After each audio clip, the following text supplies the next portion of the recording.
Oracle. And then we have the World card. We didn't get a whole lot of major arcana. We got two. Okay, we got the High Priestess and we got the Star card.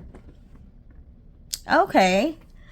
So y'all might still be kind of just figuring out where you fit in. Okay, maybe that's why you're watching this video, seeing where you fit in. Okay, but we have the World card, which can represent completion of cycles. So like I said, y'all are gonna have to kind of pick something and try to stick with it for a while and try to master that, and then you can move on. So you might have to like start goal planning, like planning out your goals and making schedules for stuff to do every day and all of that. I don't know, but yeah. And we got Libra, or we got Justice at the bottom, which represents Libra. Remember, I accidentally said Libra. Oh, that two of Cups card came out too. My bad. I didn't show that to y'all. And we had the Two of Cups card. Okay, so this can represent balance as well. Okay, integration. Okay, you all are gonna have to learn how to integrate your skills.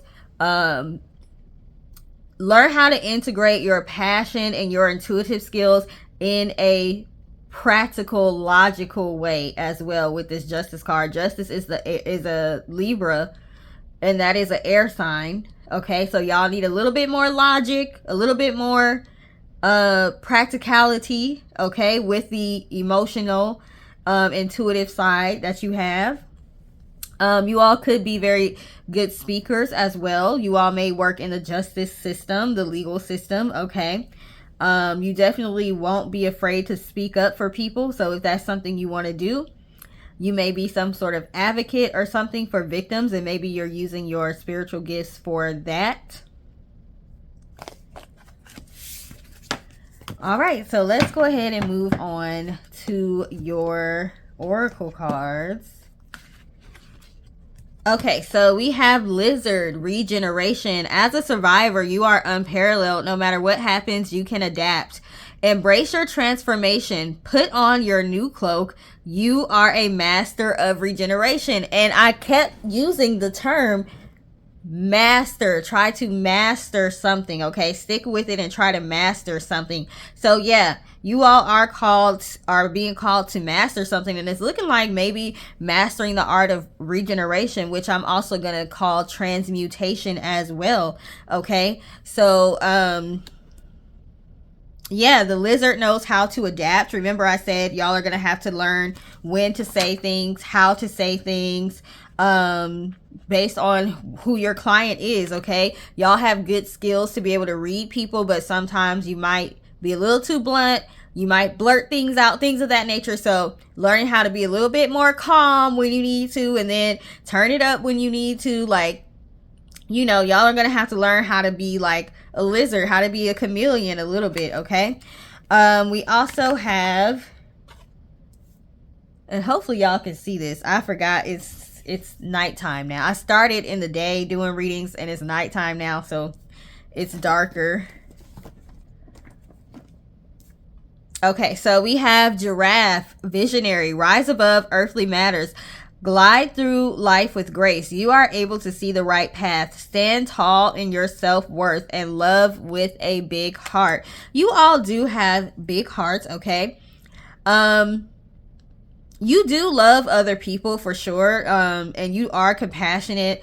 You're like the kind of person that likes to share, you know, with other people, and if you can help people out, you will. You may have to learn how to clearly separate your desires to help people, like in a professional way. If you're looking to do this professionally, not to take work home with you, okay? Not to let people overstep your boundaries. You're gonna have to learn how to set proper boundaries with people, even family and friends. You know, when they find out you have spiritual gifts, you know, they gonna all of a sudden be calling you all the time and wanting readings or wanting you to use your spiritual gifts. And of course you can do that for them, but you might have to set boundaries, because sometimes, I'm telling you from experience, people can get out of hand with it. It's like, okay, you done had me on the phone for over an hour, it's 2 hours, it's 3 hours, like, come on now. And then I told you, we didn't talked about this before, and I told you what was gonna happen, and you still keep doing it, and you coming back to me, and I'm giving you the same advice that you didn't take the first time. So you're gonna have to learn how to set boundaries with people for sure. Okay. We also have Ogum. I'm not sure if I said that right, but nature. So working with nature.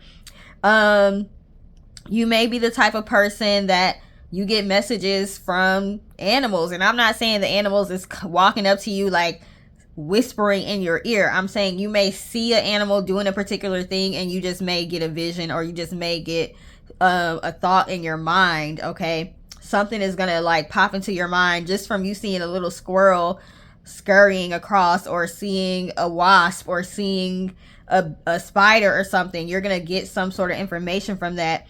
Same when you're out in nature. Like if you go out on nature trails, walking on the trails and things of that nature, you may receive messages from that. Okay. You may be comfortable doing your spiritual work out in nature as well. We also have tarot guidance. Okay, so some of you all will be very good as tarot readers, which is what I'm doing right now. I mean, this is Oracle, but we just went over some tarot cards. So some of you all would be good readers, tarot readers as well. This represents guidance. You will find that a lot of times you can read without using cards, but customers sometimes will prefer cards. So even if you can read without cards, which most humans have intuition and can get intuitive messages without using cards, you just have to work on recognizing those messages and trusting yourself. But a lot of times, even when you can read without cards, customers are going to want tarot readings, because it's almost like an interactive thing where they get to see the cards. Okay, they get to see the symbolism, they get to see you making the connection, so they feel like, okay, this person is not making this stuff up. I can see the cards coming out, I can see them using their intuition to make the connections, and it's making sense. Okay, they may trust it a little bit more just because they're able to see the cards. They are also learning when you use cards. They learn what the different tarot suits are. They learn what pentacles are and what wands are, and they learn symbolism. The reason why I started doing tarot was not to read for other people, it was to learn symbolism. So a lot of the times customers will ask, you know, do you use cards? Okay, even though you don't have to. So it may be worthwhile to learn to read with cards, even if you can read without them. Okay.